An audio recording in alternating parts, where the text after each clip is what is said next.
ওলিদের দরবার হলো জান্নাতের রাস্তার স্টেশন। সুবহানাল্লাহ। জান্নাতে যাওয়ার স্টেশন হলো ওলিদের দরবার। আগে যদি জান্নাতি আপনাকে হতে হয়, ওলিদের দরবারে আসতে হবে।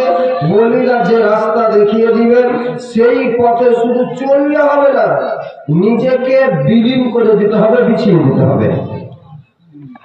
হযরতে শাহ মহিম আপনার বেরাদার ইসলাম মুজাদ্দিদ আল ফেসানি রহমাতুল্লাহ আলাইহি, নাম শুনেছেন তো? নাম শুনেছেন মুজাদ্দিদ আল ফেসানি রহমাতুল্লাহ আলাইহি? বিখ্যাত বলি, শুধু বলি নয়, তিনি ওই জামানার মুজাদ্দিদ ছিলেন মুসলমান। মুজাদ্দিদ আল ফেসানি রহমাতুল্লাহ আলাইহির দরবারে এক ব্যক্তি এলো, সে ছিল স্বর্ণকার। তো স্বর্ণকার একটা পাথর নিয়ে এসে মুজাদ্দিদ আল ফেসানি রহমাতুল্লাহ আলাইহির কাছে পরীক্ষা নিচ্ছে।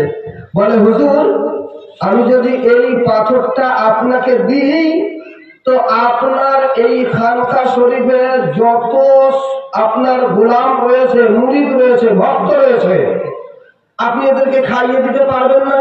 এই টাকাতে হবে না এই পাথরটা বিক্রি করে? মনে মনে ভাবছে যে দেখি পাথর মুজাদ্দিদ আল ফেসানি চিনেন কিনা। আরে যে ব্যক্তি না দেখা রব্বে কায়নাতকে চিনেছে, ও পাথর তার কাছে তুমি জিজ্ঞাসা করছো এটা কি? সুবহানাল্লাহ। হযরত মুজাদ্দিদ আল ফেসানি রাহমাতুল্লাহ আলাইহি খুব মুস্কুরাতে আছেন আর বলছেন, বলে দেখি পাথরটা। তিনি পাথরটাকে নিলেন, নেওয়ার পরে একটি জায়গাতে রাখলেন, রাখার পরে বললেন, তুমি একটু এখানে দাঁড়াও, আমার একটা কথা শুনতে হবে তোমাকে। বলে, হুজুর বলেন। বলে, হুজুর পাথরটা গ্রহণ করেন। বলে, গ্রহণ করব, পাথর তোমার গ্রহণ করব, কিন্তু আমার শর্ত আছে, তোমাকে মানতে হবে। বলে, হ্যাঁ। বলে, কিন্তু কর্মটা তোমাকে নিজেকে করতে হবে। বলে, ঠিক আছে হুজুর, করবো, কোনো ব্যাপার নাই। কারণ এসছেই তো পীরের পরীক্ষা নিতে। সুবহানাল্লাহ ওয়া বিহামদিহি।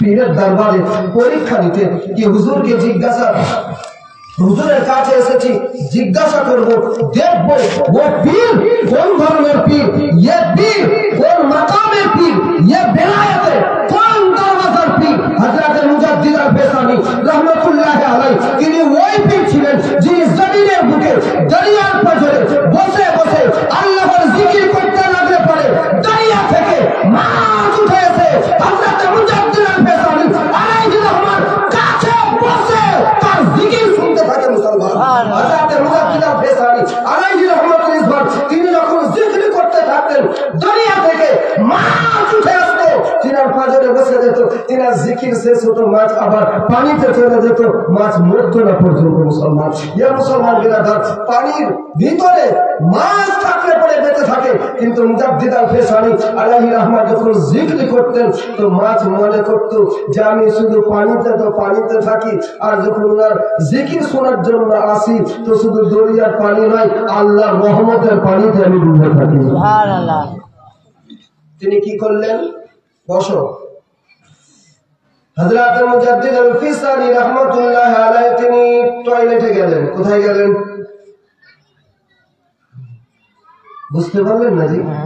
টয়লেটে গেলেন, বাথরুমে গেলেন, পায়খানা করার জন্য গেলেন। জোরে বলেন সুবহানাল্লাহ।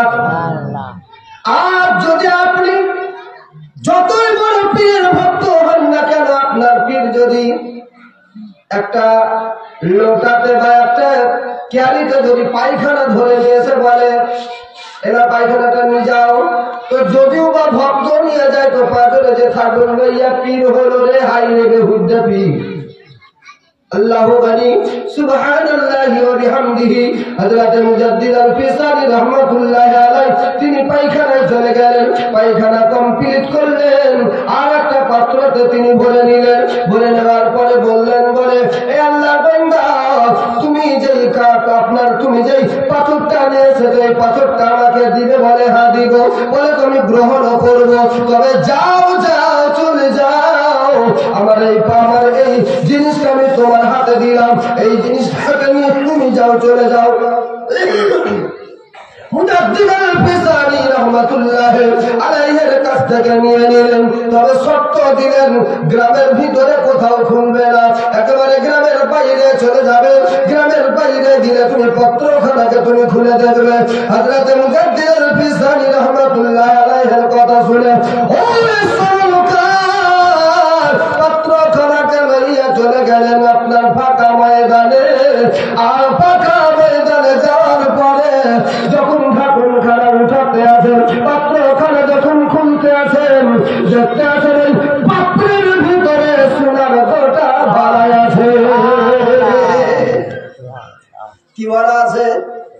সোনার গোটা হযরত মুজাদ্দিদ আল-ফিসানি রাহমাতুল্লাহ আলাইহির নিকটে চলে এলেন।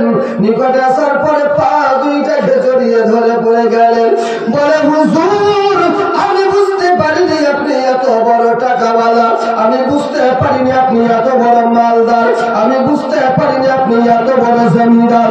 হযরত মুজাদ্দিদ আল-ফিসানি রাহমাতুল্লাহ আলাইহি বলেন, আল্লাহ ওয়ালারা যদি জমিন চাইতো সারা জমিন আল্লাহ তাদের পায়ের তলাতে বিলিয়ে দিবে। যারা তিনারা জমিনের সমস্ত সম্পত্তি গুলাকে হযরত মুজাদ্দিদ আল-ফিসানি রাহমাতুল্লাহ আলাইহি তিনি পায়খানা পিচ্ছাবের সঙ্গে তুলনা করেছিলেন। আমি বলির দরবারে আপনি আমি এসেছি, দুনিয়া হলো তুচ্ছ, এই শিক্ষাটা নিয়ে যান। এ দরবার বলিদের দরবার, ये দরবার ও পীরের দরবার, যে পীরকে স্মরণ করে ये পবিত্র মাহফিল সাজানো